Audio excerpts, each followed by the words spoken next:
সময়টা চলে যাচ্ছে, এটাই সত্যি, এটাই অনিবার্য। আর এটা জেনেও ধীরে ধীরে এগিয়ে গেলেন বৃদ্ধা। বাড়ির লন পেরিয়ে বাড়ির মূল দরজার সামনে চশমার ঝাপসা কাঁচের মধ্যে দিয়ে মন ক্যামেরায় বন্দি করে রাখতে চাওয়ার আপ্রাণ চেষ্টা করছিলেন তার চলে যাওয়ার সময়টাকে। যতক্ষণ নজরে আসে হাই পাওয়ার চশমার ভেতর থেকে গলির শেষ বাঁকটা, কাঁধে আলতো হাতের ছোঁয়ায় ঘোর কাটল তাঁর। কি গো ঠাম্মা, এবার ঘরে চলো, দাদাবাবু চলে গেছে তো। গেলেই তো পারো দাদাবাবুর সাথে, তা না ভিটে আগলে পড়ে রয়েছ, বলে একগাল হাসল সর্বক্ষণের সঙ্গী রমা। কারণ ছেলে বিদেশ যাওয়ার পর ওই তো তার দেখাশোনা করে। রমার কথায় বেজায় চটে গেলেন বৃদ্ধা।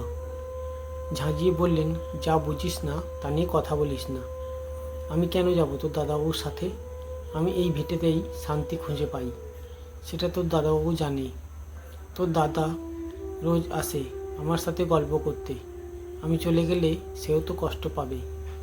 সত্যি বাবা, স্বর্গে গিয়েও দেখছি দাদুর পীড়িত কমেনি, বলে হেসে ফেলল রমা। ঠাম্মাও বেশ নববধূর মতো লাজে রাঙা হলো।